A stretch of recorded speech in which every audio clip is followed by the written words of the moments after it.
Bueno, pues la primera mesa, que es la consulta básica de salud sexual, pues vamos a empezar por Samuel Bernal.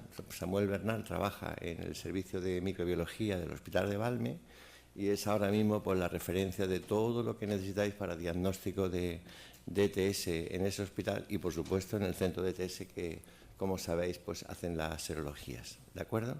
Y se ha repartido el tiempo con Laura Merino, que es nuestra microbiólogo del Servicio de Enfermedades Infecciosas, en el cual, pues, también, como sabéis, tenemos una consulta montada desde hace aproximadamente unos 5 años. Y, bueno, pues, realmente hemos estado trabajando conjuntamente con el tema del famoso linfogranuloma, que teníamos solamente 2 casos. 2 casos. Todos hemos visto docenas. Y hemos visto docenas, y además aquí al doctor le dieron un premio, la Sociedad de Microbiología, por aportar los diagnósticos que los lleva haciendo bastante más tiempo y que tenían como más de 80 casos publicamos, una cosa así, ¿no? Y bueno, salen solamente 2. Y hemos trabajado conjunto. Entonces, Laura se va a repartir. Después de esto será César, está aquí, César Sotomayor, que nos hablará, yo creo que es una cosa muy importante para los médicos que atienden a personas con infecciones de transmisión sexual, que es el abordaje de la historia, o sea, cómo se pregunta, qué características hay que tener, cómo se hace, y creo que es fundamentalmente muy importante para los médicos de atención primaria, porque realmente es como, no se acerca, no se aborda esta cuestión, y yo creo que hay que hacer un cierto aprendizaje en el cómo que hay que hacer la historia, ¿de acuerdo? Bueno, confío que hagáis todas las preguntas de rigor, y sin más, pues ya, Bernal, cuando tú quieras. Solamente pedir que os atengáis lo máximo posible al tiempo para dar luego un poquito de espacio a la discusión.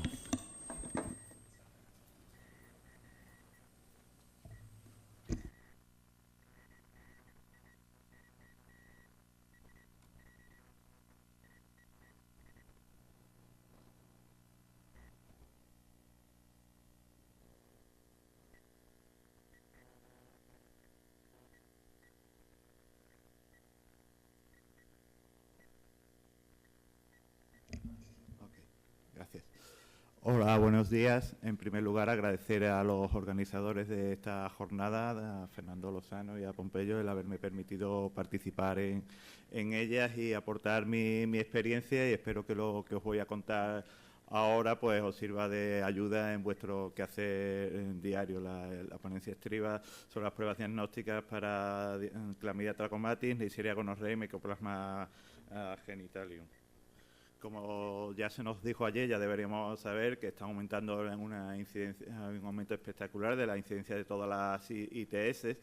En parte puede ser debido porque hay una cierta sensación de control de la epidemia de VIH que hace que se hayan podido relajar las medidas de prevención, ¿no? También, y de protección, también está la proliferación de las chemsex, la proliferación de las apps de contacto, y también quiero pensar que es porque también los laboratorios de microbiología cada vez diagnosticamos más y mejor este tipo de infecciones. En cuanto a la sintomatología, no me voy a entretener mucho, pero puede ser superponible a la que producen estos 3 microorganismos. En el caso de los hombres, pues uretritis, proctitis, úlceras por linfogranuloma venéreo, que ya nos hablará Laura Merino, faringitis. En caso de la mujer, cervicitis. Las infecciones cervicales por clamidia trachomatis y posiblemente también por Mycoplasma genitalium, perdón.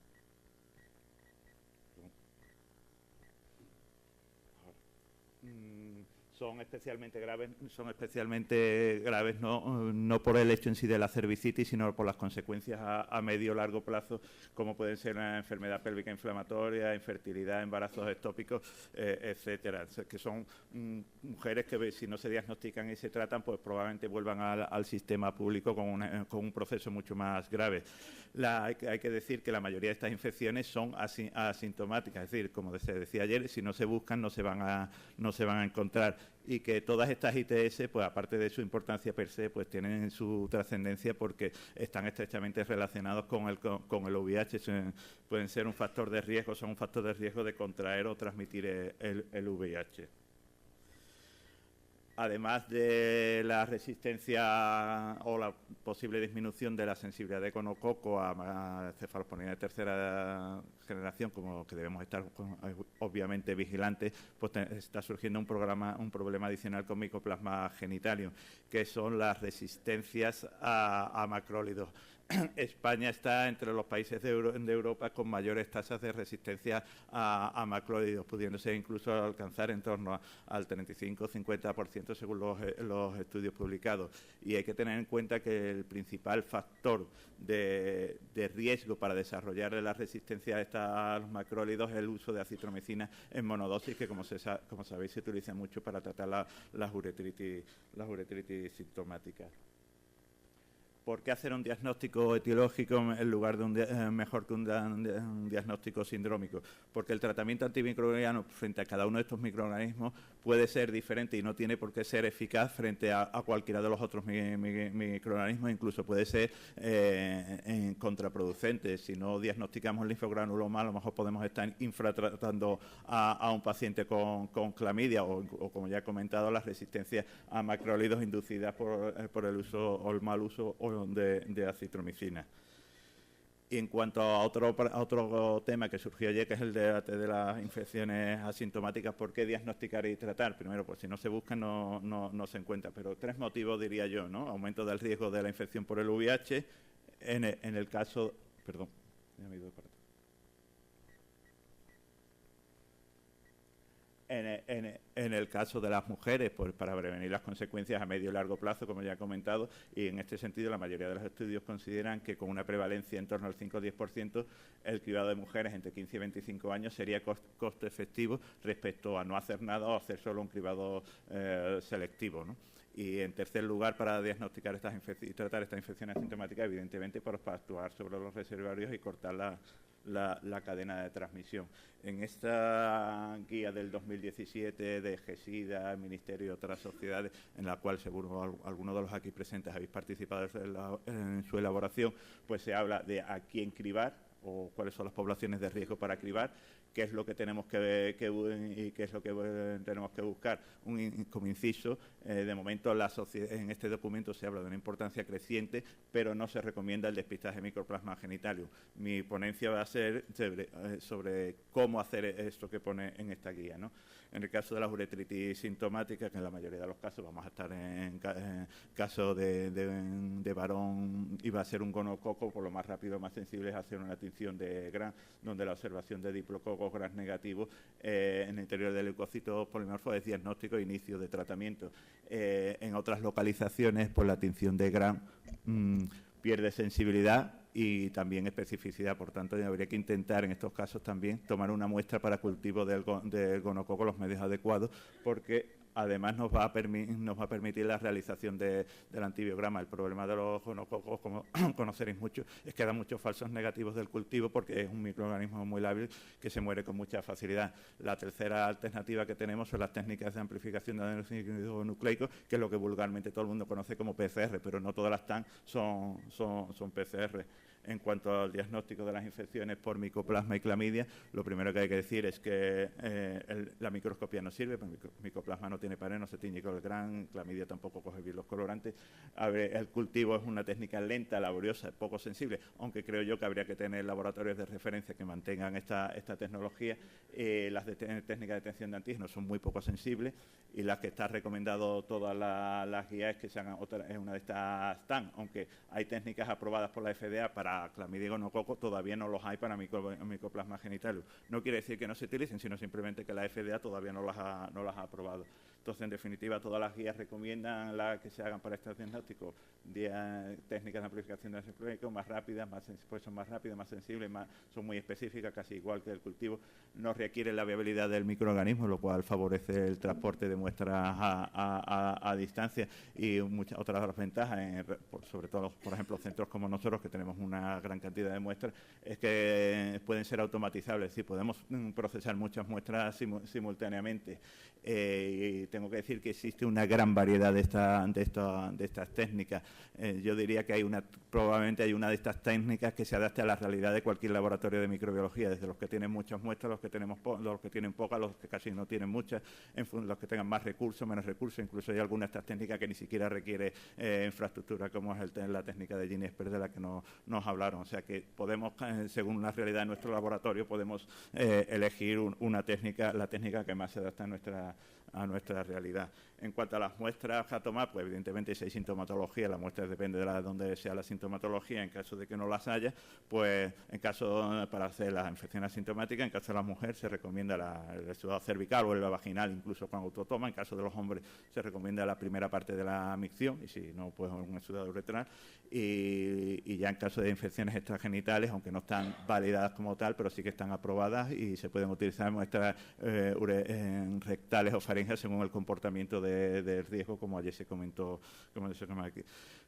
aquí. Es importante que me enviáis las muestras en los dispositivos que digamos desde los laboratorios o que diga vuestro laboratorio de microbiología de referencia, porque eso nos va a facilitar a nosotros mucho después el trabajo. Normalmente se podrán transportar a temperatura ambiente y se podrán congelar a -20, -80 para hacer estudios posteriores, y siempre que sea posible pues tomar una muestra para cultivo del gonococo. Inconvenientes, pues... Inconvenientes. No están aprobadas, son técnicas aprobadas solo para diagnóstico, no para seguimiento. Ojo, que no se puede hacer un test de cura de una PCR de clamidia, una técnica de clamidia de gonococo, porque no sirve, porque no distingue entre bacterias vivas y no viables. Las técnicas comerciales como tal, no de momento comercializadas, no hay ninguna que permita estudios de sensibilidad antibiótica, lo que es importante para gonococo y también para Mycoplasma genitalium. En casos especiales va a haber que recurrir al cultivo, por eso el tema de que haya laboratorios de referencia para ello.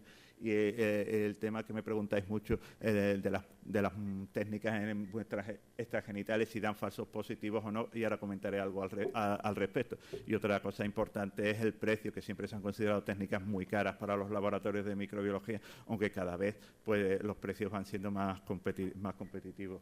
Entonces, como ya he comentado, no todo es PCR, la mayoría sí que son técnicas de PCR a tiempo real, pero también hay técnicas que están basadas en la detección de ARN ribosómico, que es la técnica TMA, o una técnica de amplificación isotérmica, que es la técnica del SDA. Todos tienen sus ventajas y sus inconvenientes.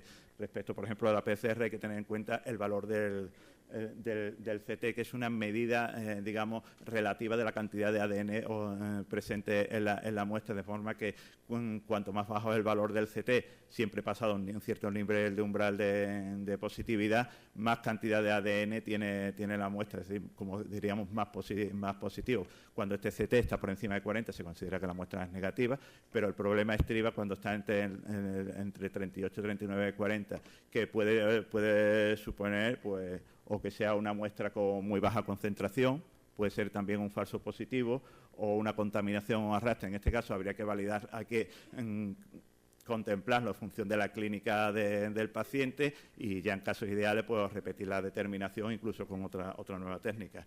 En cuanto a la técnica de TMA, de detección de ARN ribosómico, habría que decir que teóricamente es una técnica mucho más sensible, porque el ARN está mucho más presente en una célula que el ADN, 10.000 veces más. Teóricamente debería ser más sensible, y además, siendo una molécula monocatenaria el ARN, teóricamente debería haber más sensibilidad clínica, puesto que se degradaría con mucha más facilidad. Entonces, la detección de ARN teóricamente indicaría una infección como más reciente. No significa ni que una sea mejor que otra, pero cada uno tiene sus características.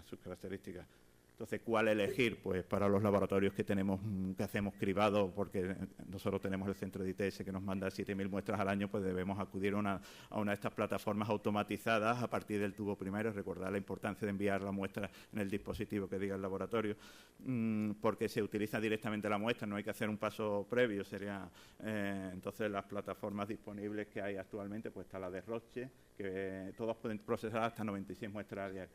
la de Rothschild, la de Becton Dickinson, esta de Abbott, y esta es la de Hologix de Panther, que es la única que detecta ARN ribosómico. Hay que decir que hasta ahora, hasta hace relativamente poco, todas las plataformas tenían un kit combinado Chlamydia y gonococo, pero ya a partir del 2018 están apareciendo kits que también incluyen Mycoplasma genitalium, que son las técnicas de Panther, de Hologix y la de Rothschild, por lo menos lo que a nosotros nos han presentado. En cuanto a la sensibilidad, pues ya hay un estudio del Journal of Clinical Microbiology donde compara y la sensibilidad es prácticamente similar. Hay otras cosas que nos pueden decidir, hacernos que nos decidamos por una plataforma o otra.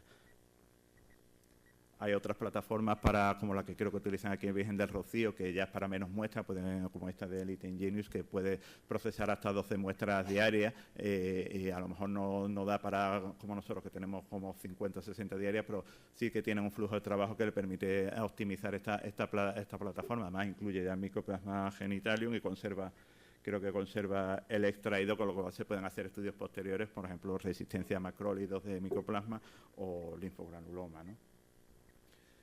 Para los laboratorios que no tienen cribado o que tienen menor número de muestras o muestras ocasionales, o por lo que tienen que acudir a una de estas técnicas de amplificación de ácido nucleico semiautomatizada. Con esto me vengo a referir que hace falta un paso previo, que es la extracción de ADN, que para los laboratorios es un factor limitante bastante importante. No es lo mismo poner la muestra y ya está, que tener que hacer un paso de extracción.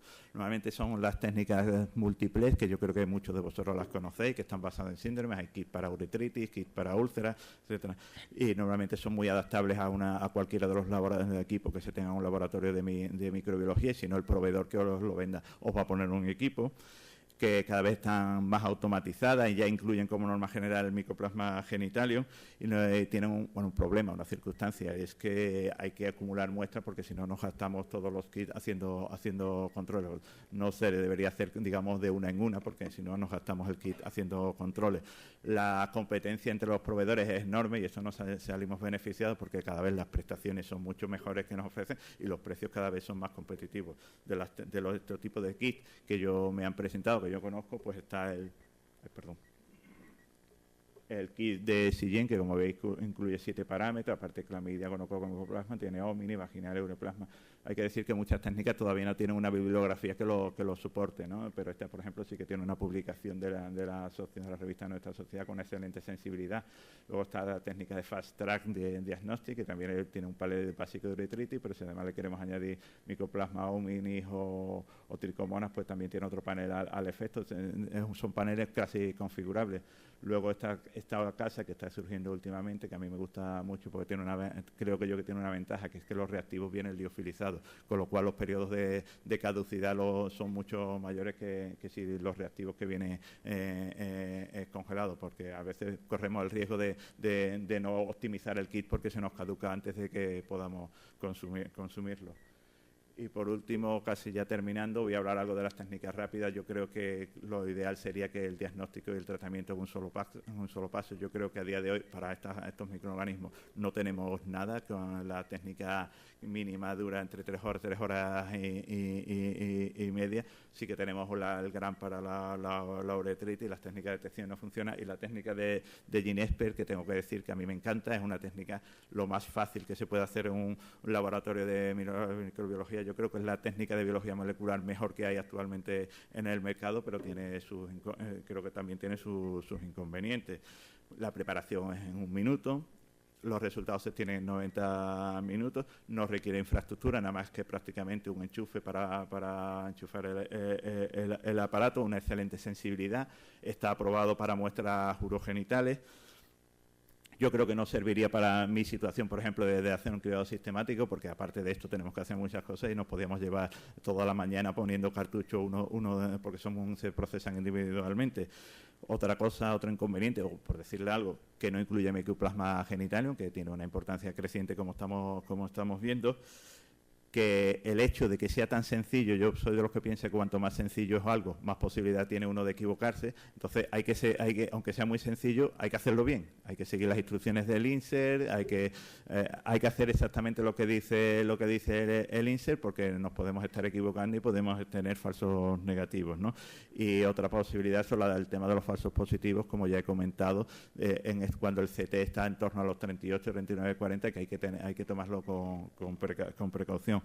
Y otra cosa, aunque no me gusta meterme en el precio, estas técnicas de GeneXpert son muchísimo más caras que todo lo que os había comentado anteriormente. La facilidad creo yo que hay que pagarla. Y como conclusiones, está habiendo un aumento de las incidencias de ITS, tanto urogenitales como extragenitales, la mayoría de ellas asintomáticas, que el cribado está justificado en determinadas poblaciones de riesgo, población joven sexualmente activa, HSH, con práctica de riesgo, que hay que hacer un diagnóstico etiológico para llegar a un tratamiento dirigido, que habría que incluir Mycoplasma genitalium y con resistencia a macrólidos por los altos niveles que se están describiendo, que las técnicas de elección son las técnicas de amplificación de ácidos nucleicos, que no todo es PCR, como ya he comentado, que hay formatos de estas técnicas que son adaptables a las necesidades prácticamente de todos los laboratorios de microbiología y que hay algunas técnicas rápidas, por ejemplo el GeneXpert, que son adecuadas, creo yo, para determinadas circunstancias. Muchas gracias.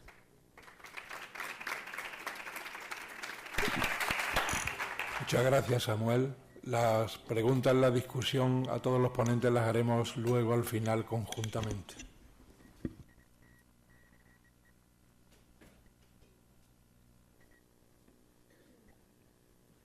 Bueno, buenos días. Quería agradecer en primer lugar a Pompeyo el haberme invitado a participar en estas jornadas y a vosotros por estar aquí hoy sábado. Bueno, pues yo os voy a hablar de una forma resumida del diagnóstico microbiológico de la úlcera genital. Bueno, como todos sabéis, las úlceras genitales comprenden aquellas infecciones que se manifiestan con lesiones genitales ulcerativas, erosivas, pustulares, acompañadas o no de linfadenopatía. Dentro de las úlceras genitales hay un pequeño número de microorganismos que están implicados, pero no podemos olvidar que hay otras causas no infecciosas que también pueden ser causantes de úlcera genital, como la enfermedad de Benzel, la psoriasis, determinados tipos de cáncer.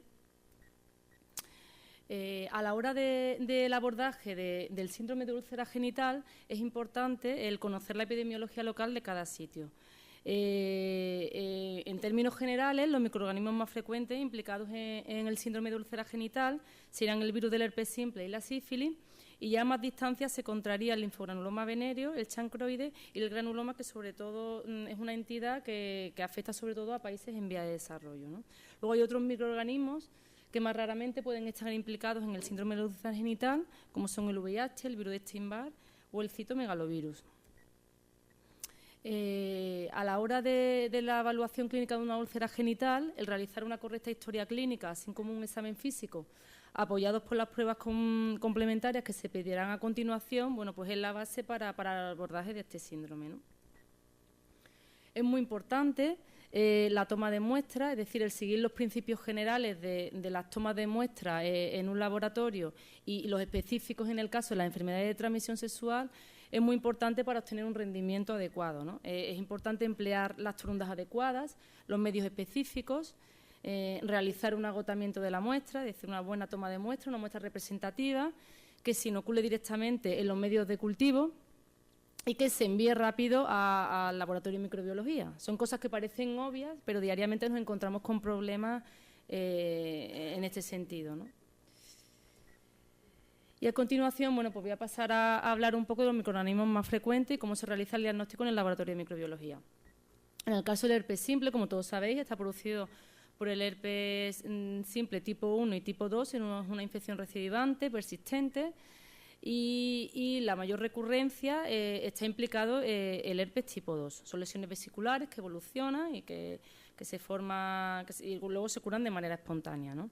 Entonces, como todos sabéis, es un virus latente que se queda acantonado y que se puede reactivar, y la reactivación puede ser bien clínica o bien asintomática. Y no debemos de olvidar que es un virus que produce una excreción intermitente, con lo cual, bueno, ahora explicaré a continuación qué es lo que implica esto en el diagnóstico, ¿no? Todo esto hace que a veces el diagnóstico clínico sea difícil y tengamos que recurrir a métodos diagnósticos, ¿no? Métodos microbiológicos. Dentro de los métodos de diagnóstico del virus del herpes tenemos que distinguir entre los test virológicos, los test de detección directa y luego los test de serología.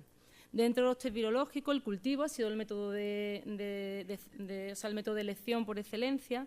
Tiene una sensibilidad variable dependiendo de la muestra, dependiendo de la calidad de la muestra, dependiendo del momento de si es una reactivación, porque la excreción del virus pues varía. Entonces es un método que tiene una sensibilidad variable, la especificidad del 100%. ¿Y para qué nos va a servir el cultivo? Pues el cultivo nos va a servir pues para obtener el virus, evidentemente, si queremos realizar estudios epidemiológicos, si queremos realizar estudios de resistencia.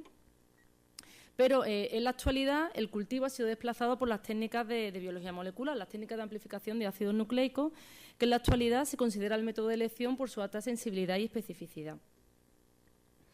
En cuanto a las técnicas de serología, bueno, decir que no están indicadas en la población general, que solamente se deberían de realizar en situaciones especiales o cuando se quieren realizar estudios epidemiológicos. Situaciones especiales pueden ser, por ejemplo, un virus recurrente en el que repetidamente las pruebas de diagnóstico directo, bien el cultivo PCR, son negativas, o cuando tenemos un paciente con un diagnóstico de herpes y queremos pues, estudiar a sus contactos.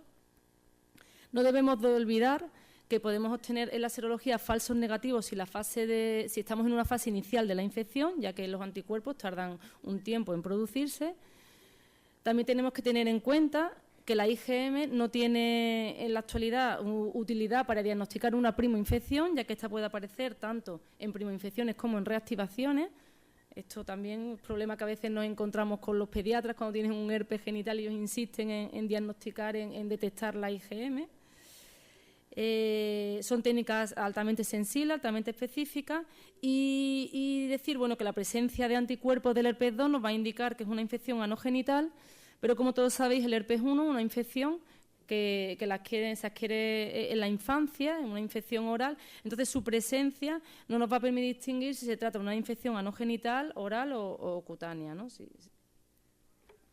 En cuanto a la sífilis, bueno, como todos sabéis, es una enfermedad de transmisión sexual causada por Treponema pallidum. Es una enfermedad que consta de unas manifestaciones floridas y luego alternando con periodos de latencia. Tiene varias fases. Tenemos la fase primaria, que sería el chancro, que consiste en una pequeña lesión que se convierte en pápula, que se ulcera y que posteriormente pues, se resuelve.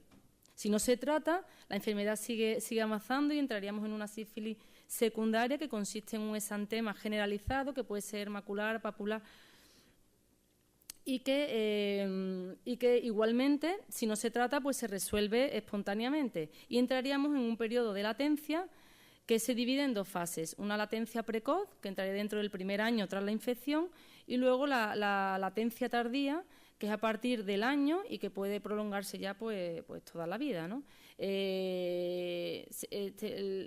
Podemos estar en periodo de latencia o se puede manifestar muchas veces como una sífilis terciaria, que sería la fase más destructiva de la enfermedad, en forma de pues, afectación cardiovascular, afectación como neurosífilis, etcétera.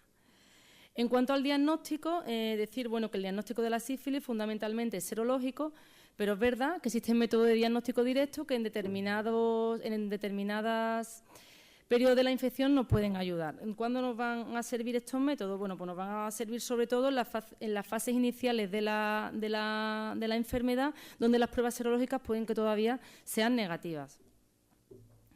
¿Qué métodos de detección directos hay disponibles? Bueno, pues la microscopía de campo oscuro, que consiste en visualizar la bacteria directamente de la lesión. ¿Qué problema tiene esto? Bueno, pues que se necesita un laboratorio especializado, se necesita por lo pronto un microscopio de campo oscuro y sobre todo personal que esté entrenado a ver este tipo de lesiones. Otra de las pruebas que se utilizan es las pruebas de inmunofluorescencia directa, que el fundamento es el mismo que el campo oscuro, lo único que se realiza una tinción. Y por último, como muestra de detección directa, estarían las muestras de amplificación de ácidos nucleicos, que bueno, estas técnicas permiten detectar las bacterias en una gran cantidad de muestras, como lesiones, sudado, tejido, humor orgánico, y se están desarrollando muchas técnicas de PCR, muchas de ellas múltiples, que agrupan a los principales microorganismos causantes de úlcera genital, con lo cual pues ayudan a simplificar el trabajo. Decir eso, que estas técnicas están reservadas, o sea, nos ayudarían en el estado inicial de la infección. En cuanto al diagnóstico serológico, como todos sabéis, existen las pruebas serológicas no treponémicas o no específicas, entre las que estarían, por ejemplo, el VDRL o el RPR. Son pruebas que se positivizan aproximadamente 6 semanas tras la infección, son muy sensibles pero poco específicas y nos podemos encontrar con falsos positivos, ya que no son pruebas específicas. ¿Para qué nos van a servir estas pruebas? Pues estas pruebas nos van a servir para la monitorización del tratamiento. Y luego tendríamos las pruebas serológicas treponémicas o específicas, que están basadas en antígenos recombinantes de treponema. Existen muchas en el mercado, estaría el FTA, está ya prácticamente en desuso, el TPHA y las técnicas de CLIA, son las técnicas de quimioluminiscencia. Estas técnicas normalmente detectan tanto IgG como IgM, tenemos que tener en cuenta que en el caso de una infección primaria precoz o una sífilis precoz previamente tratada, nos podemos encontrar con una prueba no treponémica negativa y una prueba treponémica positiva. Como he dicho antes, las pruebas de FTA que se han usado durante muchos años, actualmente han sido reemplazadas por pruebas más sensibles, menos laboriosas y más objetivas.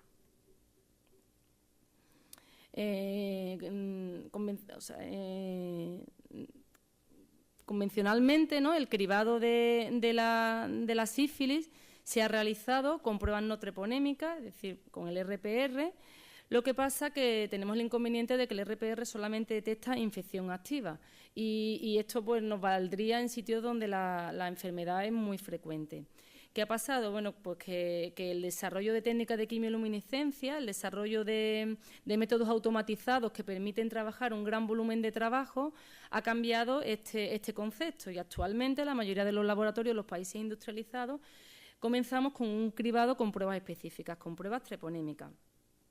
¿Qué es lo que nos dice la Guía Europea de Sífilis del año 2014? Bueno, pues nos propone un algoritmo para el diagnóstico de la sífilis, nos da varias opciones y la primera opción, que yo creo que es la que se sigue en la mayoría de los laboratorios de microbiología, sería comenzar con una técnica treponémica, bien un TPHA o una quimioluminiscencia, y en caso de que ésta sea positiva, realizar otra prueba treponémica, así como una prueba no treponémica. Bueno, aquí he puesto un esquema, sería eso, empezar con una prueba treponémica. Nosotros en nuestro laboratorio realizamos una quimioluminiscencia.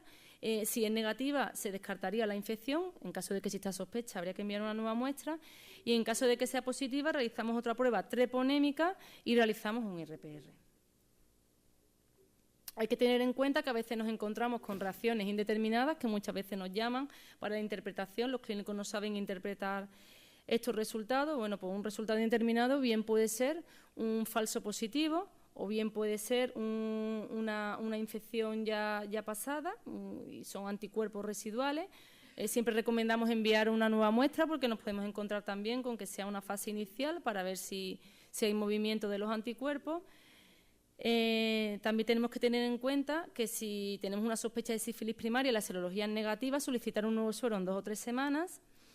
Decir que del 15 al 25% de la sífilis tratada precozmente negativizan los anticuerpos y que la IgM en la actualidad tiene una utilidad limitada y sobre todo se utiliza para el diagnóstico de la sífilis congénita. En cuanto al linfogranuloma, como todos sabéis, es la serovariedad de clamidia invasora, clamidia trachomatis, una bacteria dividida en serovariedades o serotipos, y la serovariedad L1 y L2 y L3 es una cepa invasora y es la causante del linfogranuloma venéreo. Esta era una enfermedad que era endémica en países tropicales y subtropicales, pero en el año 2003 hubo un brote en los Países Bajos de infecciones rectales en forma de proctitis en hombres que tienen sexo con hombres. Posteriormente se describieron nuevos casos en Europa, en América del Norte, y bueno, en la actualidad está extendida, ¿no? ¿Qué clínica produce? Bueno, pues en heterosexuales produce sobre todo una linfoadenopatía inguinal o femoral, que normalmente es unilateral, y en los hombres que tienen sexo con hombre produce una prostocolitis, una fístula crónica colorectal y puede llegar a una infección sistémica. La lesión primaria es una pústula indolora que se ulcera, que puede pasar, si no se trata, un síndrome inguinal o ano genitorrectal con adenopatía, y que puede evolucionar en un estadio terciario a una respuesta inflamatoria crónica. Con lo cual, su diagnóstico es importante. Es importante primero por la clínica, segundo porque la duración del tratamiento difiere de una clamidia que no sea de esta serovariedad, un tratamiento más prolongado, y tercero porque se ha visto una asociación entre el linfogranuloma y la transmisión del VIH, ¿no? ¿Cómo se diagnostica? Pues en la actualidad el cultivo tiene una sensibilidad baja, una sensibilidad en torno al 30 al 50%, y las técnicas de biología molecular nuevamente son las técnicas de elección. Son técnicas altamente sensibles y específicas, son capaces de detectar una sola copia genómica y que el germen, aunque el germen no esté viable, con lo cual ante un paciente con una proctitis, con una técnica de amplificación de ácido nucleico positiva para clamidia trachomatis, habría que descartar el linfogranuloma. En cuanto a Haemophilus ducreyi, es frecuente en Caribe, en América del Sur, producen úlceras genitales asociadas a linfoadenopatías regionales y bubones. El diagnóstico también por cultivo es difícil, es un microorganismo muy exigente, necesita medios enriquecidos y con lo cual es difícil de cultivar. En la actualidad pues se están desarrollando técnicas de biología molecular también con una sensibilidad en torno al 95%. Y por último, la donovanosis es una enfermedad que, como he dicho antes, afecta sobre todo a países en vía de desarrollo, produce lesiones genitales y perianales que asemejan a la sífilis y al chancro blando, y el diagnóstico fundamental es por visualización. Normalmente se hace una tinción de Gienza y lo que se ven son los cuerpos de Donovan, ¿no? Las técnicas de biología molecular es verdad que también se están desarrollando, pero en la actualidad no hay ninguna aprobada. Bueno, pues deciros que hasta hace unos años el diagnóstico de las enfermedades de transmisión sexual era difícil porque son infecciones que pueden ser polimicrobianas, con microorganismos, como habéis visto, que son difíciles de cultivar. Muchas veces también el inóculo es bajo, con lo cual en los años 90 la introducción de las técnicas de biología molecular, junto con la incorporación de muestras no invasivas, como la muestra, por ejemplo, de orina, así como la secuenciación del genoma de patógenos como clamidia, gonococo, nos ha permitido avanzar en el diagnóstico de estas enfermedades, ¿no? ¿Qué ventajas nos van a aportar las técnicas de biología molecular? Bueno, pues son, como todos sabéis, técnicas rápidas, técnicas que se pueden realizar en una mañana, son altamente sensibles y específicas, nos van a permitir en muchas ocasiones cuantificar, nos van a permitir el tipado del virus. Se pueden aplicar a una gran variedad de muestras y luego nos van a permitir también detectar más de 2 patógenos, con lo cual nos simplifica el trabajo y da rapidez al diagnóstico. ¿Qué es lo que nos dicen las guías? Bueno, pues los CDC nos dicen principalmente que, como resumen, ¿no?, que el diagnóstico clínico de una úlcera es insuficiente, con lo cual había que recurrir a métodos microbiológicos. ¿Qué es lo que deberíamos de hacer ante un paciente que tenga una úlcera genital? Pues como mínimo pedir una serología de sífilis y realizar un campo oscuro, una PCR si está disponible. Habría que realizar también un cultivo o una PCR de herpes genital y realizar una serología tipo específica de herpes. También nos indica que es recomendable realizar una prueba de VIH a todo paciente con úlcera genital, puesto que facilita su transmisión, que estas enfermedades facilitan la transmisión del VIH. ¿Qué es lo que nos dice GESIDA en su documento del año 2017? Bueno, pues nos dice todo esto que hemos estado hablando, ¿no? Nos dicen que en pacientes con un primer episodio de herpes es recomendable determinar si es un herpes 1 o un herpes 2 para poder aconsejar al paciente y manejar a él y a sus contactos. Que la detección del herpes se realiza principalmente por biología molecular, es el método de elección. Que siempre que esté disponible se recomienda hacer una microscopía de campo oscuro en los chancros, que la PCR es una herramienta diagnóstica útil en la sífilis cuando la serología aún es negativa, siendo su mayor valor en la confirmación del diagnóstico que en la exclusión del mismo.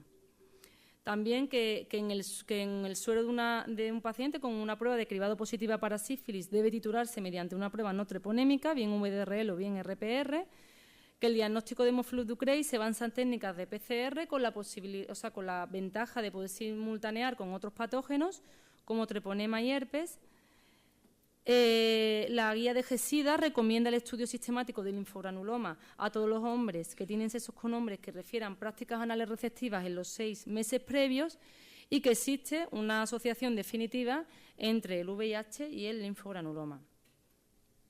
Bueno, el documento del Ministerio igualmente recoge una tabla en la que recomienda las pruebas que se deben de solicitar en caso de un paciente con úlcera genital y coincide en todo lo que hemos hablado. Es decir, todas estas técnicas se pueden diagnosticar por técnicas de PCR, excepto la donovanosis, que actualmente el diagnóstico es por microscopía.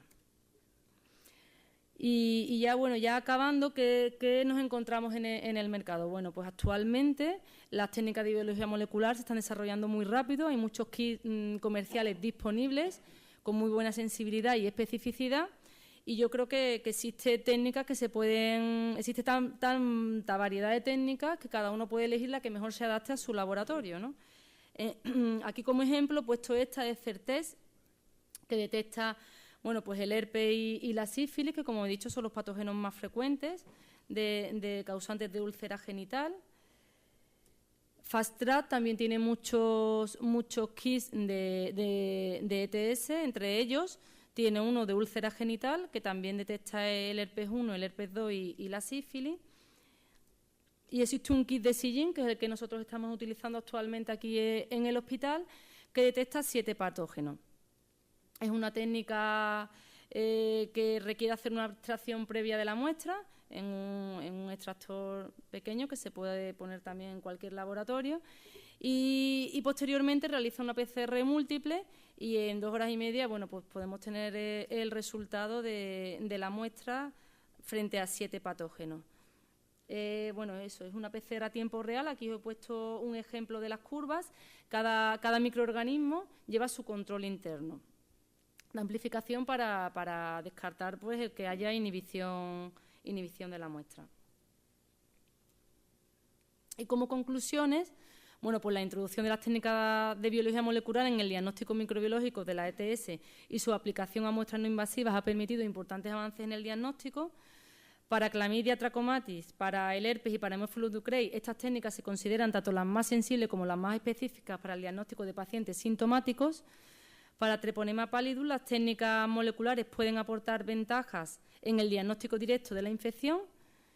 Como he dicho ya, existe una amplia oferta de técnicas que detectan en una sola reacción a más de un microorganismo y estas técnicas son flexibles debido a que se adaptan a la mayoría de los equipos de PCR disponibles en un laboratorio de microbiología. Es decir, en un laboratorio de microbiología de biología molecular normalmente hay termocicladores, hay aparatos y estas técnicas se pueden utilizar en distintos aparatos, con lo cual muchas veces no es necesario comprar un equipo para montar una técnica. En un equipo se pueden montar técnicas de distintas casas comerciales.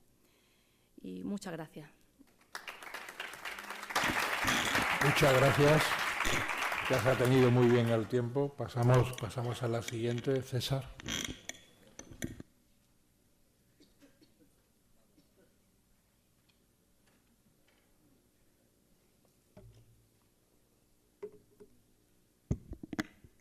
Bueno, muy buenos días a todos. Antes de comenzar, quería agradecer la invitación, sobre todo al equipo organizador y a la industria farmacéutica que nos hacen esto posible. Bueno, no es porque de ello esta charla, pero verdaderamente la considero de las más importantes de las que vamos a tratar.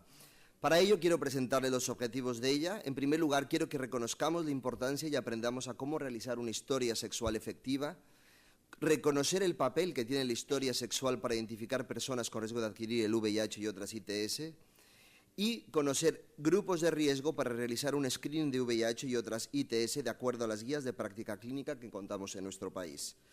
Bien, ya lo hemos hablado reiteradamente a lo largo de estas horas, ayer y ahora, que son un problema de salud las ITS, que presentan una mortalidad importante y además posibilidad de secuelas a largo plazo, lo cual nos obliga a todos los que estamos aquí presentes a tener conocimientos básicos, ya sea para su correcto manejo, para su abordaje, para el seguimiento y para la identificación de los contactos.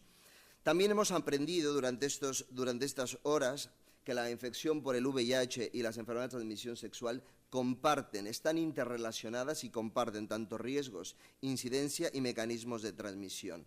Y por eso vemos que a lo largo de estos años han aumentado cada vez más las enfermedades de transmisión sexual. Y yo pregunto, ¿nos sirve de algo realmente saber que tenemos 5.000, 6.000, 7.000, 10.000 enfermedades de transmisión sexual?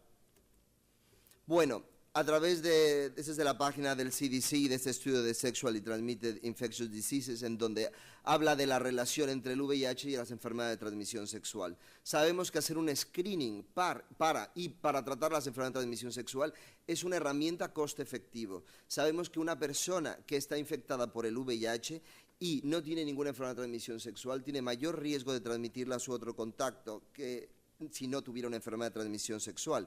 Y por otro lado, una persona que tiene contacto con un paciente, una persona VIH y tiene una enfermedad de transmisión sexual, tiene de 2 a 5 veces más riesgo de adquirir el VIH. Por lo tanto, sabemos que además de proporcionar un mecanismo de evitar la transmisión del VIH, también nos permitiría identificar personas que serían candidatos a recibir PrEP. Bien, también por otro lado, ¿qué ventajas tiene hacer un screening para enfermedad de transmisión sexual? Sabemos que es realmente barato y es realmente efectivo. Además que un diagnóstico precoz del VIH me permite inmediatamente hacer al paciente una vinculación al sistema sanitario, poder administrar tratamiento antirretroviral tratamiento antirretroviral y de esa manera aumentar la supervivencia del paciente. E incluso sabemos que ya el realizar screening 4 veces al año es mucho más coste efectivo en pacientes de alto riesgo. Vale, por lo tanto, Trump y yo opinamos que sí, es coste efectivo, que se debe hacer un screening para VIH e ITS. Vale, ¿y qué nos da una historia sexual? Pues en primer lugar nos permite identificar personas con riesgo de ITS. Nos permite también saber los sitios anatómicos en donde yo voy a tomar las muestras. También me va a permitir, ya sea aunque sea positiva o negativa la muestra, me va a permitir hacer un refuerzo positivo o una reducción de daños. Y de la misma manera, aunque en España estamos en pañales, en este sentido nos va a permitir encontrar candidatos para PrEP. Entonces, y otra cosa quizá muy importante que, como todo el mundo, finalmente podemos tener un prejuicio o de alguna manera una idea ya concebida sobre los pacientes o las personas que nos visitan. Entonces, creo que el destapar y hacer una correcta historia clínica sexual nos va a permitir realmente identificar qué personas realmente están en riesgo y qué personas están en riesgo que yo pensaba que no estaban en riesgo, simplemente destapando y conociendo su historia sexual. ¿Cuándo debemos hacerlo? Bueno, el CDC opina que debería hacerse a todos los pacientes en cualquier tipo de visitas. Eso lo considero quizá un poco más ambicioso, pero sí creo que siempre deberíamos buscar por ellas, o sea, VIH, enfermedad de transmisión sexual, en cualquier tipo de consulta preventiva. Ya sabemos cómo hipertensión, diabetes, colesterol, pues tendría que formar parte. De hecho, incluso en los Estados Unidos es un standard of care. Todos los pacientes deben tener una prueba de VIH al menos una vez en su vida de 15 a 64 años. O sea, un standard of care. Y nosotros muchas de las veces no lo tienen. Por otro lado, evidentemente considero igual que el CDC que tiene que hacerse en cualquier momento en donde exista cualquier signo o cualquier síntoma de enfermedad de transmisión sexual. Y obviamente periódicamente en aquellos pacientes identificados con alto riesgo. Vale, ¿y cómo lo voy a hacer? Pues bueno, preguntando sobre la vida sexual, entrando a la parte más privada del paciente. Sabemos que todos, tanto médicos de atención primaria como especialistas, nos encontramos con muy poco tiempo para abordar ese tipo de situaciones, pero que nos podría identificar el hacerlo, identificar pacientes o personas que estén en riesgo de adquirir el VIH. Con todo hecho, en este artículo de la Sociedad Española de Médicos de Familia habla un poco del tema de la historia sexual en el ámbito de la consulta y habla de las limitaciones que existen tanto a nivel de los profesionales como a nivel de los pacientes. En primer lugar, comentar que a nivel de los profesionales creo que no estamos bien preparados. Nunca nos han ayudado, nunca nos han orientado en cómo abordar este tipo de tanto de preguntas como de cuestiones. Parece ser que los planes formativos tienen poco interés por la sexualidad, a pesar de nosotros recibir una muy buena formación desde el punto de vista fisiológico y anatómico. Por otro lado, las áreas de competencia se centran exclusivamente en la enfermedad, ¿no? Tratar diabetes, retinopatía, la enfermedad renal crónica, bla, bla, bla, pero no hay datos en plan como considerar tanto la sexualidad como un aspecto del bienestar y de la salud holística del ser humano.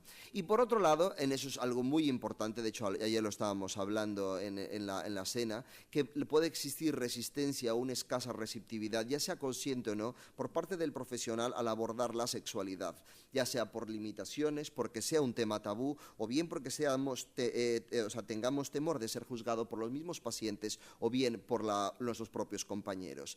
Como vuelvo a repetir, nos falta habilidad para abordar aspectos íntimos y privados. Hemos aprendido a decir que la sexualidad únicamente es procreación. Si no tiene tema de procreación, entonces no me interesa y no lo abordo.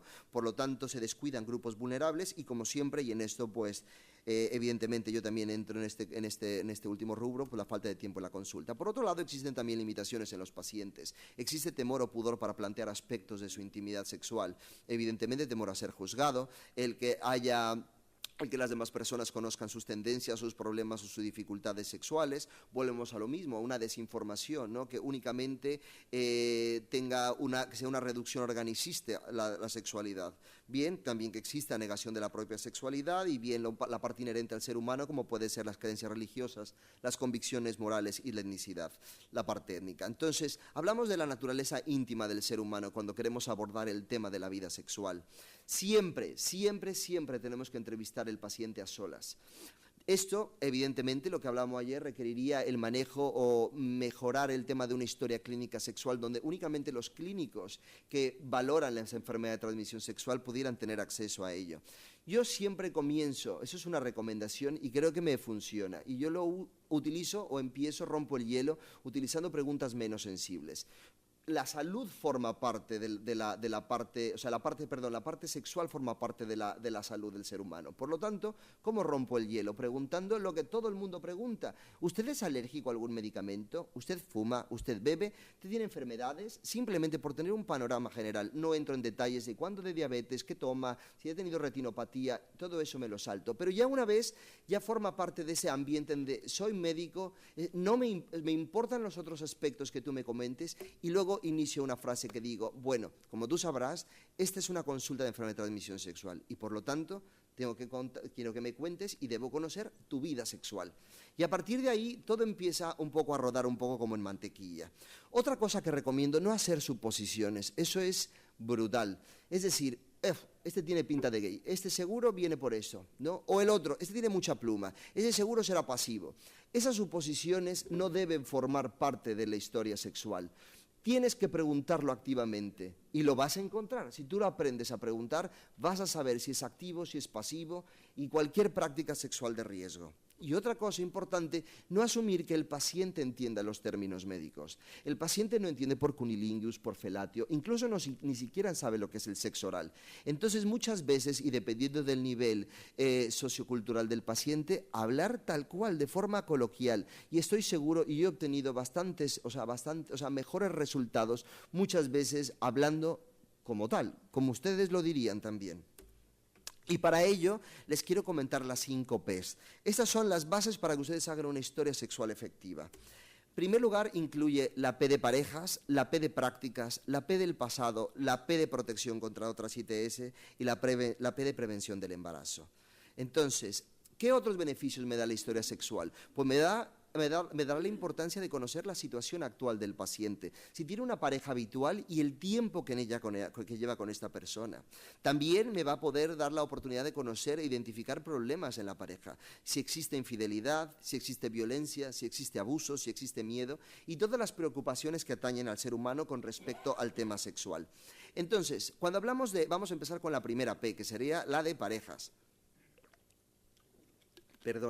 Cuando hablamos de parejas tenemos que conocer el último contacto sexual. ¿Cuándo fue la última vez que tuvo relaciones sexuales? Y si esa fue con su pareja habitual, si es de forma esporádica, pero de forma rutinaria, o bien es un completo desconocido. Luego, saber el número de parejas, sobre todo ya casi a los 12 años no se pregunta, sobre todo está enfocado a los 6 y últimos 3 meses, y si existen relaciones con extranjeros o comercio de la prostitución. Ayer hablamos de la importancia que pueden haber, ¿no? Vimos como en Málaga hay un número muy importante de casos de transmisión sexual y VIH, y eso está muy relacionado, es que Málaga es un sitio de turismo sexual, en donde la gran mayoría, un gran colectivo de gays prefiere pasar sus vacaciones ahí. Entonces, eso es muy importante tomar en cuenta si va a Torremolinos o a cualquier otro tipo de sitios en donde haya mucho mayor incidencia, ¿vale? Luego, nos vamos con las prácticas. Hay que conocer qué tipo de prácticas realiza el paciente. En primer lugar, no hacer silencios. Esta es una pregunta que no debe parar. Inmediatamente, oye, ¿y tú? ¿Tienes relaciones sexuales con hombres, con mujeres o con ambos? Y callarte, no puedes hablar. Es el momento en donde el paciente tiene que hablar, porque si tú, de alguna manera, hombres, mujeres, puedes permitir que el paciente no te diga lo correcto. Entonces, tú abordas esa pregunta y te toca callarte. Y en ese momento estoy seguro que te lo va a decir, ¿vale? Y una vez que sabes, pues tendrás que preguntar qué tipo de práctica realiza. Vaginal, anal, activo, pasivo, yo no he entrado, y bien, orogenital, oroanal, que sabemos que hay algunas prácticas que conllevan el mayor riesgo de transmisión del virus de la hepatitis A. Bien, historia de ITS. Todos los pacientes deben preguntarse activamente sobre sífilis, gonorrea, clamidia, verrugas y herpes. Por otro lado, si conocen el tratamiento y el tiempo, pues se tendrá que quedar registrado. Y de igual importancia saber cuándo fue la última vez que se realizó una prueba de ITS y de VIH y registrarlo también en la historia clínica. Bien, el preservativo, esto es también importante, el preservativo. La gran mayoría, y probablemente ustedes tengan la sensación de que a todos los pacientes que les preguntamos, ¿y tú utilizas el preservativo? Siempre, siempre, ¿seguro? Pues habrá que a lo mejor ir desmenuzando y un poco fracturando la pregunta del preservativo. Yo lo utilizo y la pregunto siempre, ¿cuándo no utilizas el preservativo? ¿Lo utilizas siempre, por ejemplo, al principio o al final? Porque muchas de las veces se acepta de que hay un uso consistente del condón, pero no existe en la primera parte de la relación sexual o bien a la parte final de la relación sexual. Entonces hay que preguntar activamente si es al principio, al final, en medio, donde sea, para conocer si existe un uso consistente del condón. Bien. Y bien, en la parte de la mujer tenemos que saber su historia reproductiva, saber si existen métodos anticonceptivos, gestaciones, abortos, problemas reproductivos y citologías previas, al igual que poder registrarlas. Entonces, también de acuerdo con la página del CDC, también hablamos que tanto los heterosexuales como el colectivo HCH prácticamente comparten riesgos comunes, ¿no? Que son el tener un contacto sexual con una persona VIH positivo, que ahora sabemos perfectamente que indetectable es igual a transmisible, pero bueno, se comparte y eso aumenta el riesgo. Por otro lado, sabemos que tener alguna enfermedad de transmisión sexual recientemente, y aquí en esta parte que verdaderamente yo no concuerdo, pero pues de alguna manera nos ayuda para los estudios epidemiológicos, ¿no? Y de hecho incluso es una de las indicaciones para PrEP, ¿no? El número de parejas sexuales en los últimos 6 meses. Para ti, ¿cuántos muchas parejas en los últimos 6 meses? 3, 4, 8, 10. La sexualidad viene un poco dependiendo de la ideología y la idiosincrasia del ser humano, ¿no? Y por otro lado, soy enemigo número 1 de la palabra promiscuidad. Promiscuidad es un adjetivo descalificativo. Y aquí todos los presentes, bien o mal, que nos dedicamos a ver pacientes a diferentes escalas, tenemos auxiliares, enfermeras, no somos jueces. Ustedes solamente escuchan, damos técnicas para mejorar y tratamos. Y yo te voy a decir una cosa, puedes tener una sola pareja sexual, una sola, y con esa haya valido para que te hayas contagiado de VIH, sífilis, hepatitis, gonorrea, clamidia. ¿Has tenido mucho número de parejas sexuales? No. Entonces, hay que tomarlo en cuenta, hay que registrarlo, pero evitar, por favor, la palabra promiscuidad, ¿vale?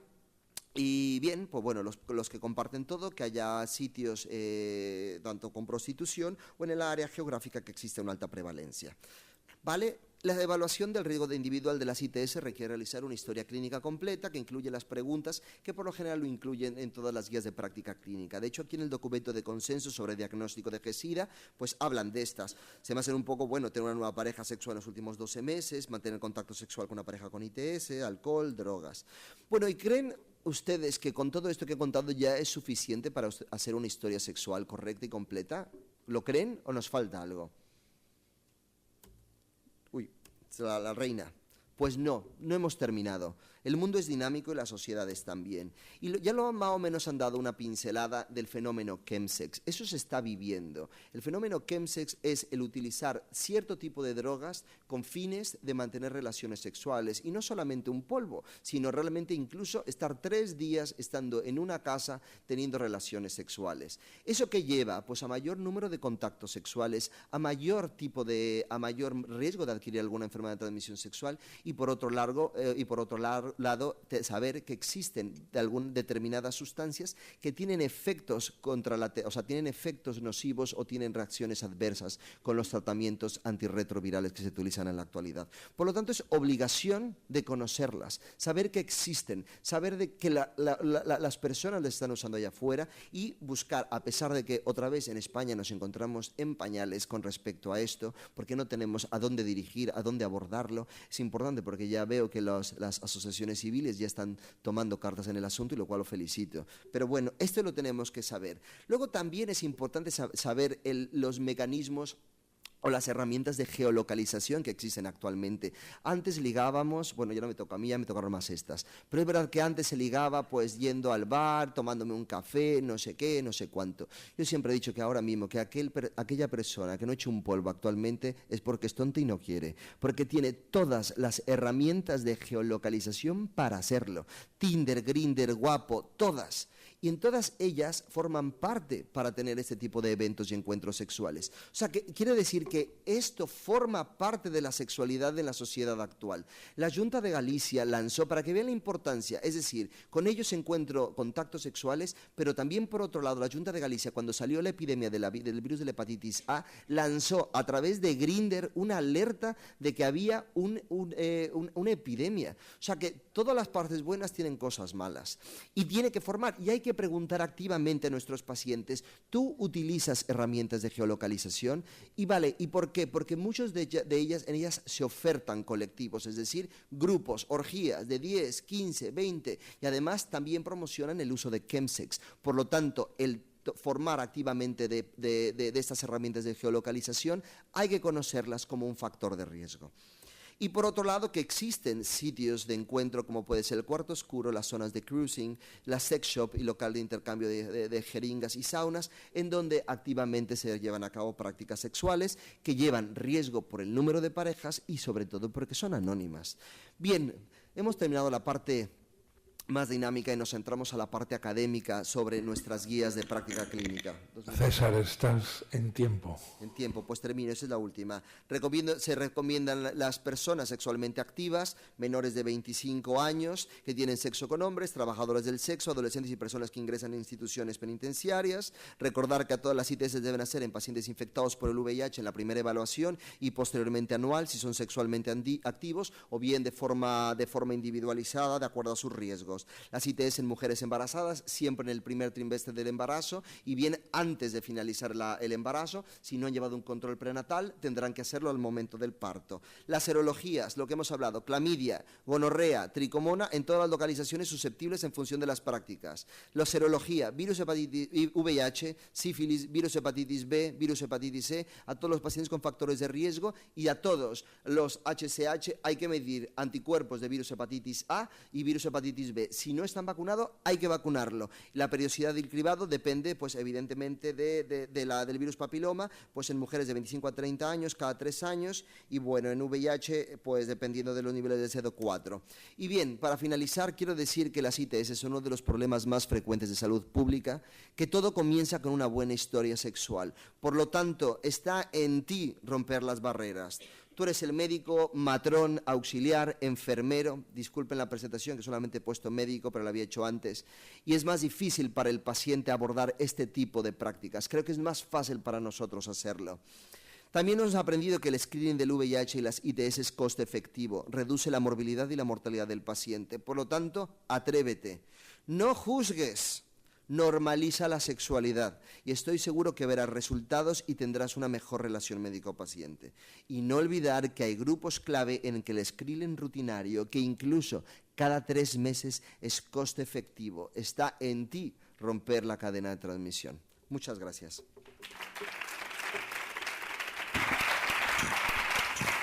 Muchas gracias, César. Bueno, muchísimas gracias a los tres por las magníficas exposiciones. Creo que han sido estupendas y hemos aprendido todo mucho.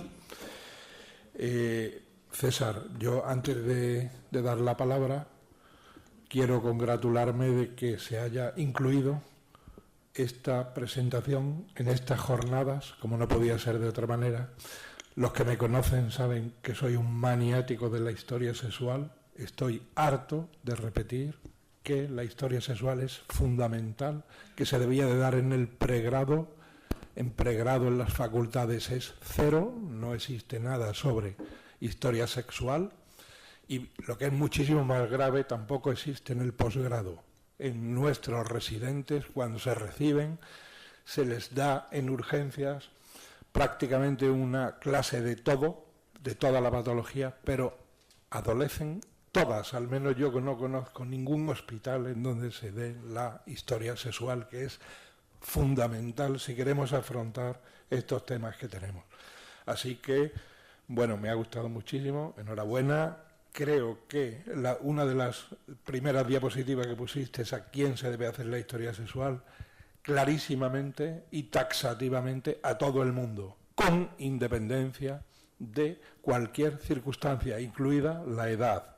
Ayer vimos que la edad, las personas con mayores tienen hasta un 20%, son el 20% de los nuevos diagnósticos de VIH, y no digamos de otras ITS que permanecen ocultas.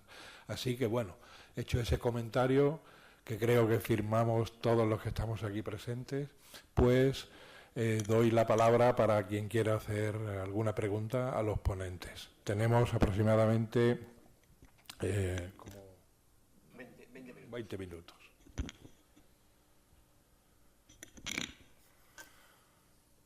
Estoy levantando las manos, a ver las manos.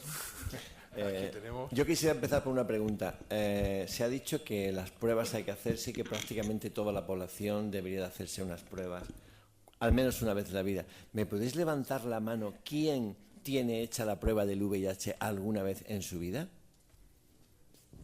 Joder, sorpresa.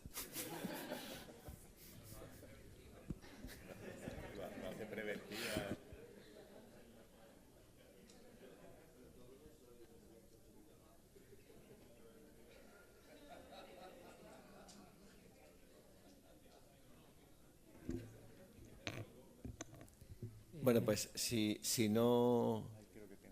¿Dónde? Ah, vale. Doctor Corzo. Bueno, no, perdón, no. Es igual. Tú, por favor. Es para la doctora Laura Merino, perdón. ¿Qué tiempo tiene que transcurrir entre la toma de la muestra y la aparición y la que se lleve al laboratorio? Vamos a ver, yo tengo entendido que las técnicas de PCR mantenidas en temperatura en frío y transportadas en frío, este tiempo se alarga, ¿no? ¿O no?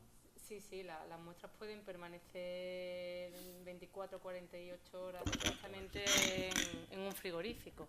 Claro, es que eso... Hay que congelar la muestra. Claro, porque no es lo mismo cogerlo en un hospital que cogerlo en un centro de atención primaria o en un consultorio de ITS que están alejados de los hospitales. Claro, eso es muy importante, el que a lo mejor se informe de forma clara y exhaustiva a toda la red de atención primaria cómo tiene que ser ese transporte para que esta muestra, una vez que se ha utilizado, sea transportada de forma correcta, que muchas veces... Sí, pero normalmente los centros de atención primaria llegan en el día.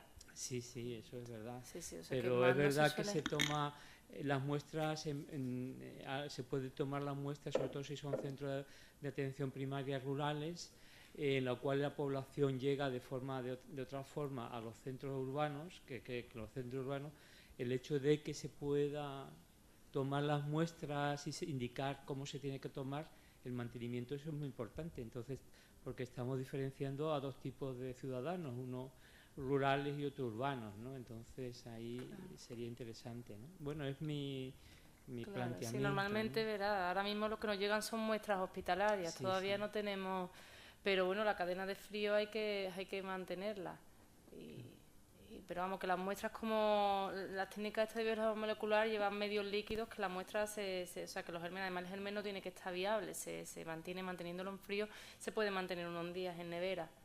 ¿Y en muestras secas? En muestras secas, menos tiempo, sí. Es mejor muestrar los medios de cultivo líquidos, medios de transporte de virus. ¿Y en muestras secas en qué tiempo se puede mandar? En muestras secas, un día o así, sí. Vale. Sí, lo mejor es los medios líquidos, lo que conservan mejor la muestra. Sí, las muestras secas tienen menos rentabilidad. Vale, muchas gracias.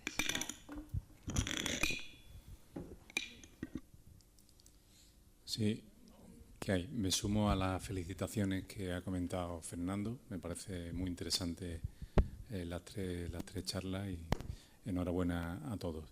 Yo quería preguntar a un comentario que ha hecho Samuel en relación con la resistencia, entendido a micoplasma, que van aumentando progresivamente. No he entendido bien si te referías a nivel europeo o a nivel nacional, y de ahí viene la pregunta, nacional o local, y ahí viene la pregunta, porque lo ha relacionado con el uso de acitromicina de forma habitual, pero es una recomendación que sigue siendo activa, el uso de la acitromicina. Entonces, quería preguntarte si hay datos a nivel nacional o local de resistencia que hagan que esta indicación de uso de acitromicina se mantenga o haya que modificarla en algún sentido. A ver, a nivel nacional, así estudios publicados, hay un estudio en Barcelona que creo que es de Barberá, que creo que estaba en torno al 35% y lo asocia esto a un uso de acitromicina en monodosis en los últimos 12 meses y en homosexuales. Luego creo que hay otro estudio de un grupo de Madrid, que no sé si interviene el Centro Sandoval, que creo que está en torno al 25% de resistencia. A nivel local nuestro no tenemos, porque de momento nosotros, aunque ya está aprobado, ya lo vamos a empezar a hacer.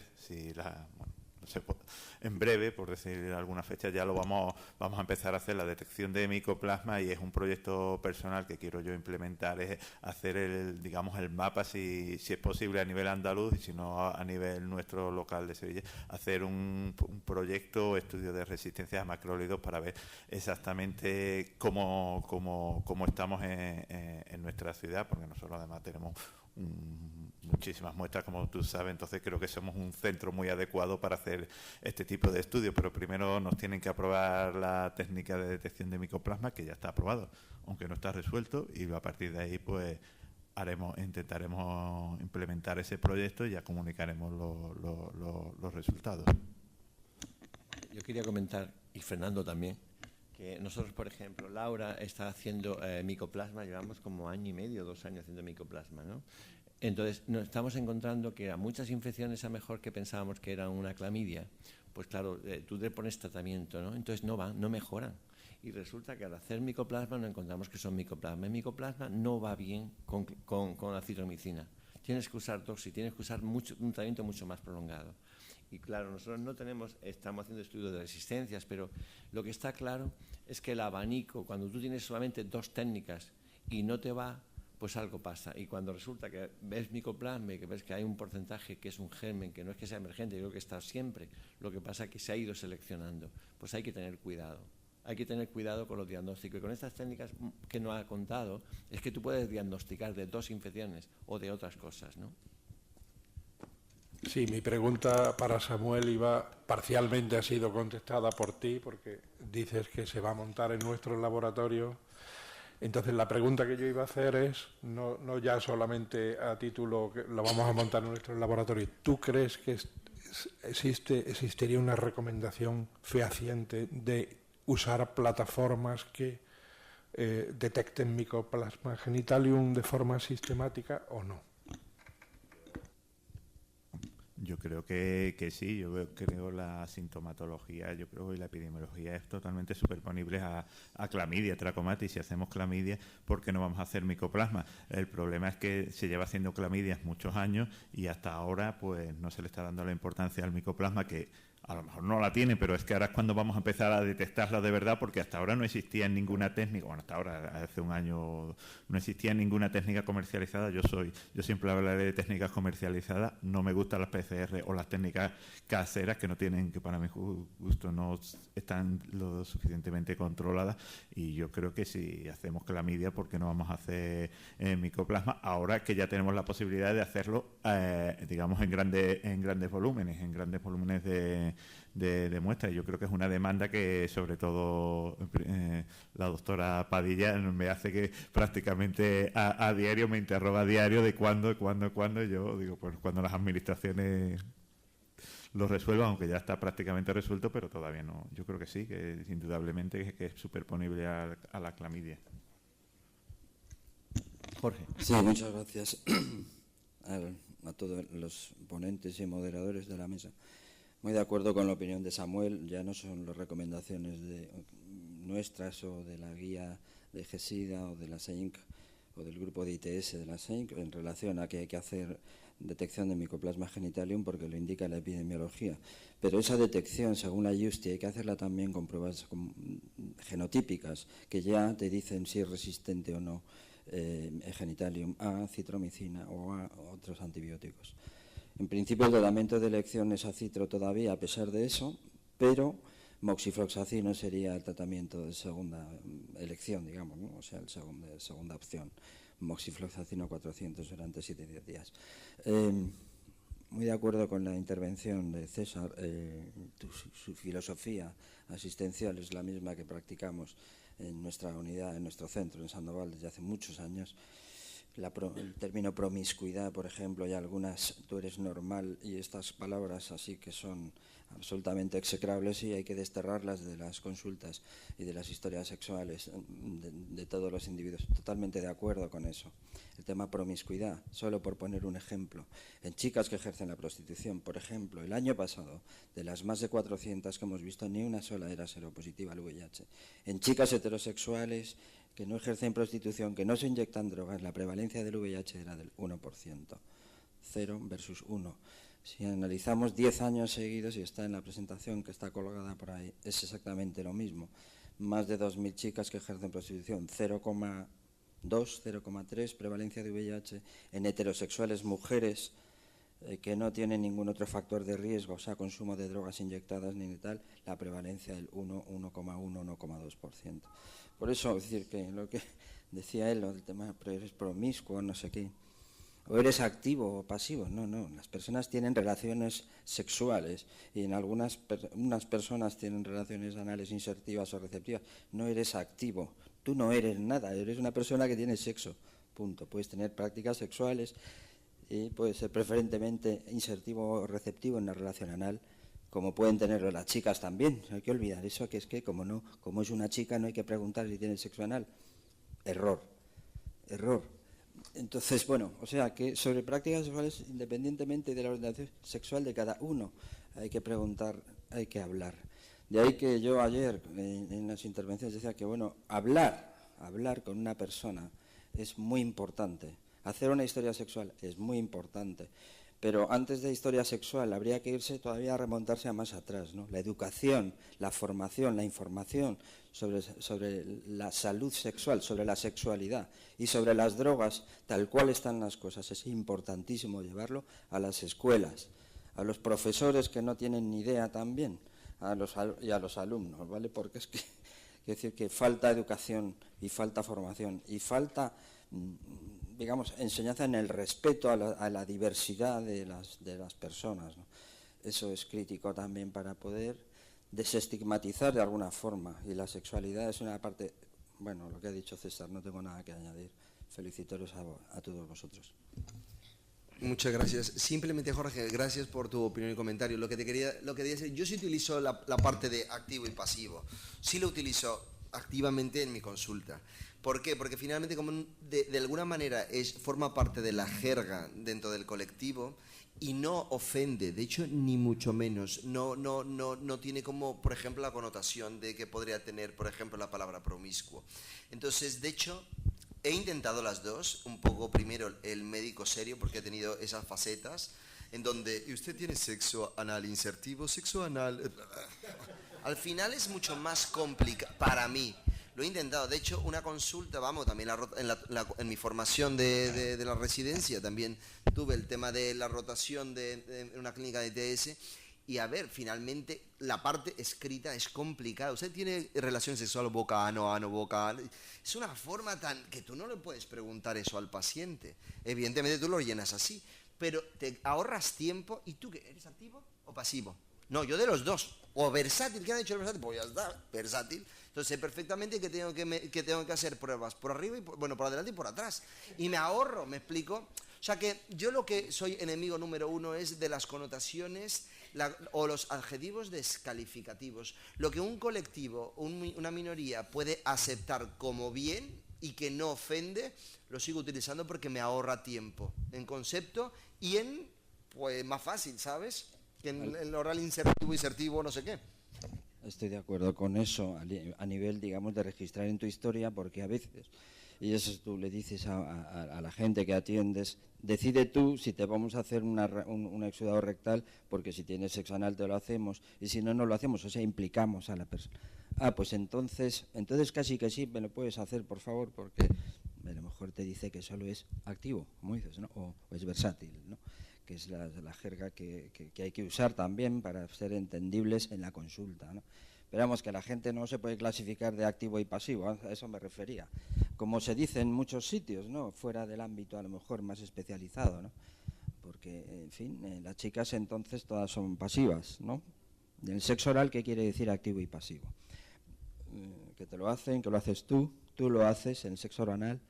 En fin, bueno, eso, o sea, matizar la información, hacer una historia con sensibilidad y a la vez que te permita identificar qué pruebas tienes que pedir, qué pruebas diagnósticas tienes que pedir en función de las prácticas sexuales que tiene cada individuo. Eso es lo que también decíamos ayer, lo que está ahí en la presentación. Con todo el respeto del mundo a la gente y sin juzgar, por supuesto, estoy completamente de acuerdo con ese tema. No estoy de acuerdo contigo. E incluso volvemos un poco que el uso del lenguaje, como tú dices, de activo, pasivo, ¿no? Podría encasillar, y ahora en los tiempos del feminismo tan importante es verdad, y la mujer entonces es pasiva, y no, a lo mejor puede ser una fiera, ¿me explico? Y no significa, es que eso es una realidad, entonces es verdad. De alguna manera, e incluso en el colectivo gay, claro, el ser pasivo puede ser todavía lo peor, ¿no? Porque juegas el rol de la mujer, o sea, creo que tiene un matiz y tiene una ambivalencia, ¿no? Tiene la parte como tú dices y por otro lado, pues que en tiempo ahorro y de facilitación en el momento es... Muchas gracias, Jorge. Sí, solo un último matiz nada más en relación a las 5 P's, porque creo que se queda corto en este momento, ¿no? Como matizó César también, ¿no? El tema de las drogas está interfiriendo de una forma hiperactiva, ¿no? en las transmisiones. El tema del chemsex, ¿no? Entonces, las 5 P se quedan cortas. A un gay no le vas a preguntar cómo es el método preventivo para el embarazo, ¿sabes? O sea, esa P hay que quitarla de ese grupo. Aunque hay gente que no se describe como gay, ni como HSH, ni como homosexual, ni como nada, y tiene sexo con hombres o con transexuales, además de tener a su mujer al lado, que quiero ser papá con ella y tal, ¿no? En fin, que la sexualidad es a veces un poco más compleja que 4 preguntas, ¿no? Pero en cualquier caso, sobre todo el tema drogas, porque el tema drogas afecta de una forma tan notable a la conducta, a las prácticas, al riesgo de que asume a veces bajo el efecto de las drogas una persona, que es crítico, importantísimo preguntar ese tema. Totalmente, yo ese término le llamo heteroflexibles. Sí. César, bueno, yo quería hacer una pregunta a Samuel, realmente me gustaría hacer pregunta a todos, me parece interesantísimo y las ponencias que se han dado. Entonces, a Samuel lo que quería preguntar es el tema de que cuando abordamos a una persona y vamos a hacer la toma de muestras, estamos como saltándonos a los mejores escalones o haciéndolo más fácil. Claro, a mí me interesa que esto se pudiera hacer en todas consultas, que es el dónde tomar la muestra. Entonces hemos dicho, oye, en varones se puede hacer las técnicas moleculares sencillamente en la orina, tomándole una orina al varón, en la primera parte de la orina, ¿de acuerdo? Pero la pregunta es para mujeres. ¿Realmente en mujeres lo que es gonococo, clamidia, se podría hacer también en orina? Y la otra pregunta, que seguro que me vaya a responder los que trabajáis también con esto, es Y esto no nos está haciendo realmente que la exploración física la obviemos, diciéndole las autotomas, den el bote y lo haces en orina. ¿Vale? ¿Qué opináis de esto? A ver, lo que está publicado es que efectivamente estas técnicas en las mujeres se puede hacer también en la orina, aunque sí también está publicado que hay una pérdida de en torno al 5 o el 10% de sensibilidad respecto de la exploración. Y en eso estoy de acuerdo. Es más fácil a un varón decirle que coja la primera parte de la micción, pero en una mujer, pues ya que está formando parte de la exploración normal, pues lo normal es tomarle ella el propio médico, el propio que atiende al paciente, que le tome una muestra. Es lo más fácil, ¿no?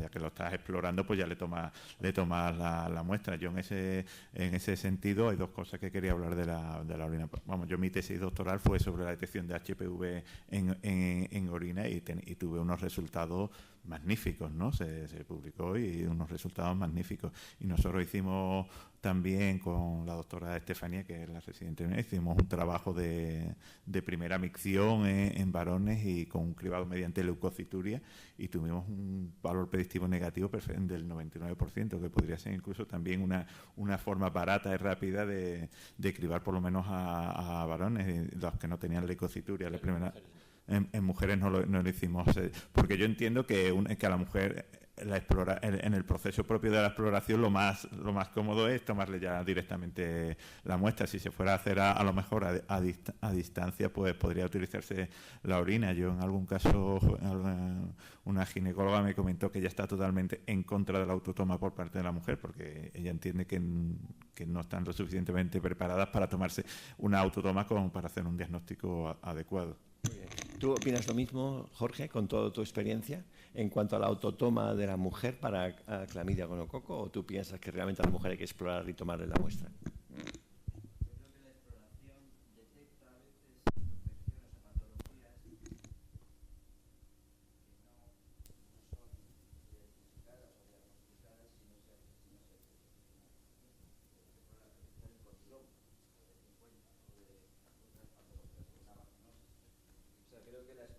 Es necesaria, la exploración genital, en función también de las prácticas sexuales, hablamos al final de lo mismo, en una mujer, en este caso genital, una exploración genital hablamos, ¿vale? Porque también, como hemos dicho, que chicas que también tienen sexo anal, pues habría que hacer una exploración.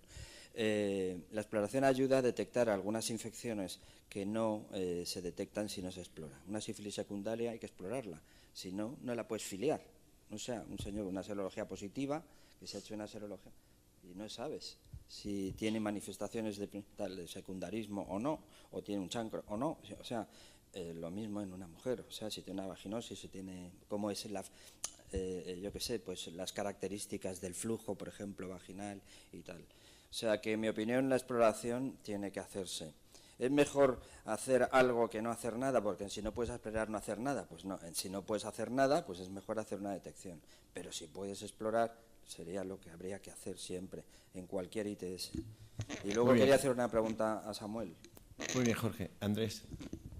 Sí, con respecto a este tema, la exploración es fundamental, es más fundamental que la historia. No olvidemos que tenemos que verlo si se tienen que ir con un tratamiento puesto. Entonces, yo no me atrevo a poner un tratamiento si, por ejemplo, una úlcera decidir si es penicilina o es aciclovir sin historiar y explorar. Nosotros, por ejemplo, como en Cádiz no es una zona de mucha prevalencia, no es Sandoval, no vamos a montar de momento, ahí está Manolo, lo estuvimos hablando, la PCR múltiple para la úlcera, porque la valoración clínica te puedes equivocar y te equivocas, pero en la mayor parte de las veces es relativamente sencillo diferenciar un herpes de una úlcera sifilítica, y tienes que explorarlo para decir qué le pongo, si se va con penicilina, aciclovir o a lo mejor los dos. Entonces hacemos una o PCR de herpes o serología de sífilis, lo que corresponda, pero no hacemos la múltiple por sistema a toda úlcera. Y la exploración es crucial, si hay o no hay adenopatía, si le pongo penicilina pinchada o le pongo aciclovir. Entonces nosotros no estamos montando lo múltiple para todos, por una cuestión de precio. Si fuera al mismo precio no tendría sentido la discusión, pero en una zona como la nuestra, que bueno, pues vemos ETS, pero no es una zona muy conflictiva a ese respecto, intentamos hacerlo de la manera más eficiente posible. Entonces pensamos que hacer la PCR múltiple de uretra, o sea, la PCR de 7 serotipos lo hacemos de 7 gérmenes, de uretra lo hacemos a casos seleccionados de uretritis persistente, cuando hay una alta sospecha de tricomonas, y las úlceras las seguimos manejando con PCR de herpes, serología y tal. De momento no hacemos la PCR múltiple. Vale, Andrés, no, es que la pregunta iba dedicada fundamentalmente para el screening de personas, mujeres asintomáticas. No, evidentemente, no estaba hablando de una mujer que venga con un cuadro sintomático, que evidentemente la exploración es tal. Es fundamentalmente para el screening, no me refería a esto. Y lo que tú hablas es la pregunta que le quería hacer a Laura, que era fundamentalmente que nos contara su experiencia. Llevamos relativamente poco tiempo usando las técnicas de múltiples en úlceras, pero realmente en un momento dado creo, no sé, ¿qué experiencia tienes tú con las úlceras? Pues llevamos, creo que desde enero, utilizándola y el otro día saqué las estadísticas, el 80%, casi el 80% de las muestras son positivas a herpes, tenemos un 10% de treponema. Nosotros decir que esta técnica la metimos fundamentalmente porque nos salía más barato. Nos salía más barato esta técnica, que nos cogía 7 patógenos, que la técnica de herpes que estábamos utilizando. Con lo cual teníamos más patógenos a menos precio. Y aparte, esta técnica, decir que aunque está validada para técnicas de genitales, para torundas genitales, para muestras de orina, nos vale también para diagnosticar el herpes, por ejemplo, en úlceras dérmicas. Con lo cual, con esta técnica es que la utilizamos para muchas cosas. Nosotros también somos un hospital donde hay muchos pacientes hematológicos, muchos pacientes trasplantados, que el citomegalovirus también es importante, y en muchas muestras nos piden PCR de adenovirus, con lo cual muchas veces la utilizamos también para la detección del adenovirus. Es que tiene esta técnica, actualmente tiene el precio de técnicas que detectan un solo patógeno, con lo cual nos sirve para muchas cosas. Y sí, hay dos preguntas, César. Samuel quiere comentar. Vale. Y luego el doctor Romero. Nosotros también tenemos el kit de multiúlcera, pero nosotros, por una parte, el hospital solo nos lo ha aprobado, a pesar de que llevamos el centro de ITS, que tenemos 7.000, 8.000 muestras todos los años, solo nos lo ha aprobado para hacer linfogranuloma venéreo, y es para lo que lo utilicemos. Solo nos han aprobado además 100 test al año. El paciente 101, pues no iba a decir lo que pienso, no, es ridículo además, pero también quiero decir que tampoco lo utilizaríamos para las úlceras, porque yo creo que es una cosa interna del laboratorio nuestro. Como ha dicho Laura, eso se puede utilizar con muchos equipos, pero los equipos son compartidos para otras técnicas. En un laboratorio como el nuestro, a lo mejor implica la extracción, y a lo mejor nosotros tenemos nuestro aparato de extracción, lo tenemos compartido para hacer otras técnicas de carga viral, de genotipo. Entonces nosotros lo tenemos resuelto, el herpes por un lado, y la serología de la sífilis lo tenemos resuelto con la serología.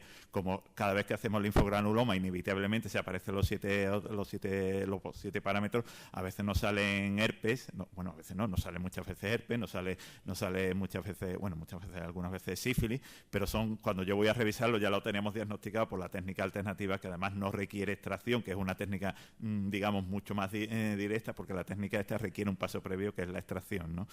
Ya cuando yo veo que me ha salido herpes positivo, ya he visto que ya lo teníamos hecho por la otra técnica. Cuando nos ha salido treponema positivo, ya he visto yo, me voy a mirar y ya tengo ya lo tengo el RPR, la prueba treponémica. O sea que nosotros, si era por organización del flujo de laboratorio, creo que tampoco lo utilizaríamos. Solo lo tenemos además para el linfogranuloma venéreo. Yo solamente quería comentar con el tema de la autotoma en mujeres. O sea, cada vez creo menos en la medicina paternalista, y no creo que una mujer no esté no tenga la capacidad para hacerse la autotoma, como dice la ginecóloga. Yo creo que forma parte de educar y que participe tanto hombres y mujeres activamente en el cuidado de su sexualidad. Y no requiere ninguna exploración una paciente que viene a un control, que está con síntomas. Yo creo que no hay cabida que esa mujer no deba ser explorada. Pero se acabó la medicina paternalista y eso es cuidar, no, yo te la tomo porque tú no puedes. Las mujeres se ponen tampones y lo pueden hacer estupendamente. Estoy seguro que pueden hacerse una autotoma para detección de una prueba de transmisión sexual, sin ninguna duda.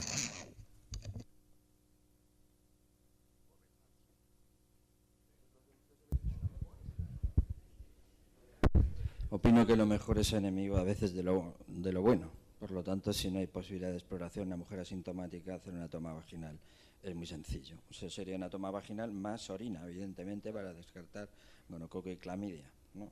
Eso creo que es factible. No creo que sea lo óptimo, pero desde luego, si antes que nada, es mucho mejor eso. La otra pregunta, que era para Samuel, es un tema técnico solamente. Para papilomavirus, ¿RNA o DNA?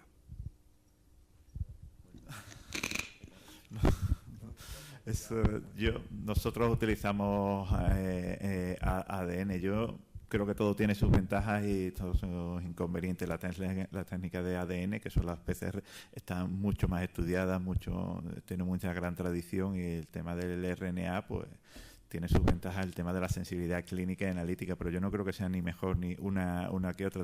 Yo creo que depende de que nos decidamos por una u otra cosa, con cosas que a lo mejor no tienen que ver con la sensibilidad, sino puede ser desde el precio, la infraestructura, cómo se adapte a nuestro flujo de trabajo, el equipo que tengamos a nuestra disposición. Vale, muchísimas gracias, Jorge, porque vamos a tomarnos un café. Yo sé que eres capaz de seguir preguntando. Muchísimas gracias a la mesa. Muchas gracias a todos.